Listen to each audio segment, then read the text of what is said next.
Hey everybody, welcome to Big G Outdoors. Although it's May, here where I live in Pennsylvania, it's snowing outside today. So what we're going to do is we're going to answer a few questions that I got a couple comments on some earlier videos. People asking about AMO and draw length.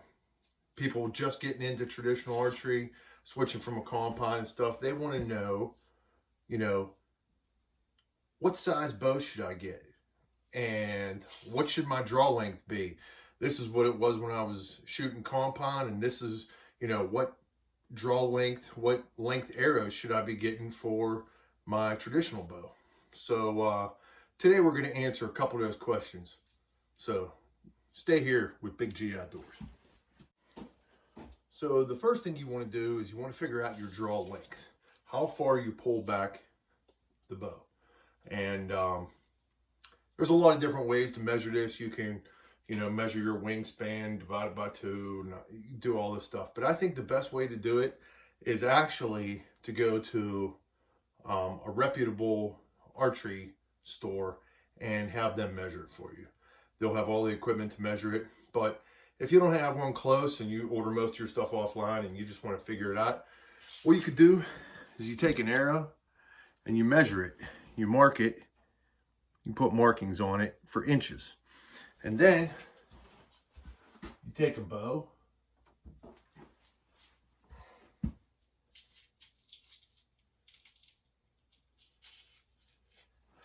and you want to draw it back to your anchor point and see where you're at on the arrow. So you take a full length arrow, measure it off by inches, and then what you want to do, draw back to your anchor point and look.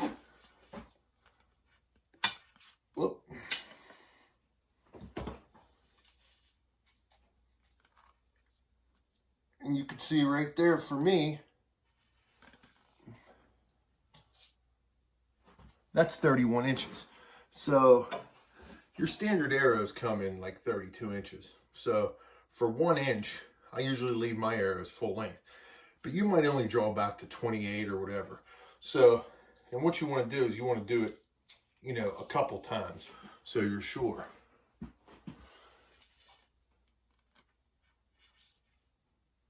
See the mark right there? That's on my 31 inch mark. So at 32, I'm sticking over a little bit, which is nice. So that's what you want to do. You want to figure out your anchor point and then draw back on a measured arrow and see how many inches. Then you got an idea of your draw length, and that's the best place to go. You want to start, I like to start a little long because if you're tuning, you can always cut some off. So like I said, I start with full length arrows.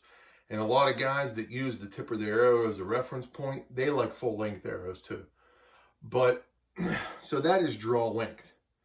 AMO is a whole different ball game, and that a lot of it has to do with personal preference. You'll see a lot of bows and a lot of different draw and a lot of different AMOs. You'll see, long bows up to 70 inches, recurves anywhere from 54, like in the magnums, all the way up to like 62. Now I'm a big guy. I'm tall. I'm like 6'6". So this was actually my first, first I bought a Samick Sage, and then I bought this Samick Journey. And the reason I bought the Journey is because the AMO is 64.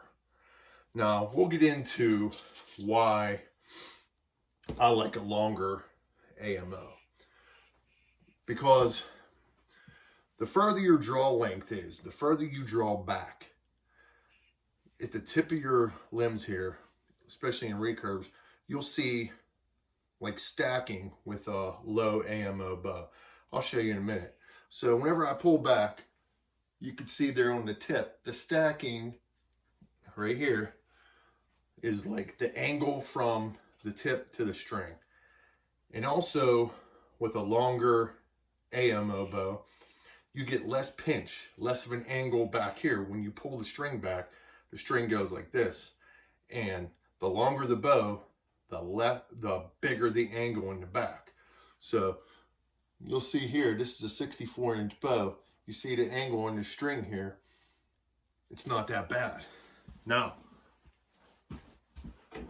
when I grab this Kodiak Magnum, that's only 54 AMO, when I draw back, you can see the angle is a lot sharper, and at the top of the bow, at the tips, the angle is bigger.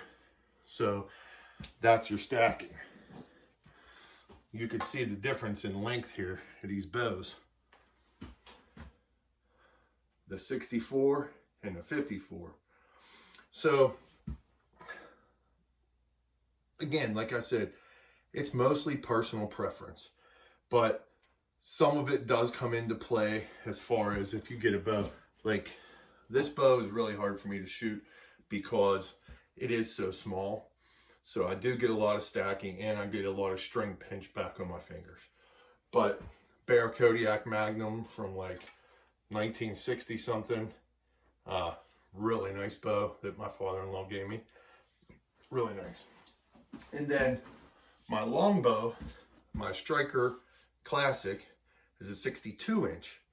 And that's about as low as I like to go. So I have a couple bows that are 60. My Damon Howard 100 is a 62. My Samick Sage is a 62. The Striker Classic here is a 62. My Samick Journey is a 64. And this is a 54. And I have a couple other bows that I don't really shoot. But yeah, so if you're just getting into traditional archery and you really want to, you know, get a bow to start with,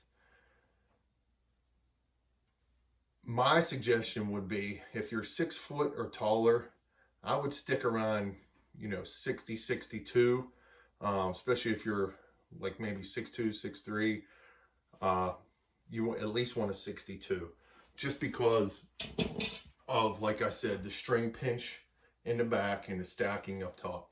And if you're shorter, you can get away with a smaller AMO bow, and your draw, because your draw length won't be as far, you won't have that coming back as far, less angle on the string. So again, you want to measure your draw length.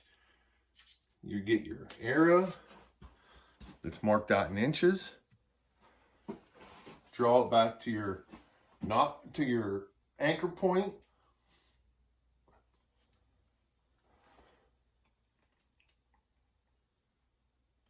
And there's the 31 right there. So, like I said, I use full length arrows just because that 1 inch, and if I have to cut some off to tune it, I could take a 1/4 inch off here and there. But if you're only pulling back, say, let's find, like this is 27, this mark here is 27. So if you're only pulling back to say like 27, that's a lot of arrows sticking out in front. So you might want to get shorter arrows. So, like I said, if you can, go to an archery shop and they will take care of you. They will, you know, figure out your draw length, figure out, help you tune your arrow, figure out what's the best AMO for you, poundage, and everything. So, and also remember your draw length affects the poundage. So most bows are marked at 28 inches. So if you go past it, you're pulling heavier weight than is marked on the bow. And if you're pulling less than 28 inches, you're pulling a weight less than what's marked on the bow. So I know that's a lot of information, but the best advice I can give is go to your local archery shop and they'll really help you out. But if you don't have one, that's fine. Like I said, measure your draw length. I would say start out with a 60 or 62 AMO bow, because that's kind of like, you know, anybody can get away with shooting those. And just have fun. Take your time. And part of the tuning process and figuring everything out is actually part of the fun that I like about traditional archery, because you really have to be, you really have to stay on top of your gear and make sure that everything's consistent. Any questions or whatever, just leave a comment and I'll get back to you on it. And like I said, I'm not the foremost authority on this stuff, just going by what I read. This is a great book that I read, and there's a lot of other ones out there. And also there's a ton of information on the internet, YouTube. Jimmy Blackman is excellent. Clay Hayes is excellent. Jeff Kavanaugh. There's some really good stuff out there on YouTube. So just dive in and just go after it. Believe me, you're going to have a lot of fun. Thanks for watching Big G Outdoors.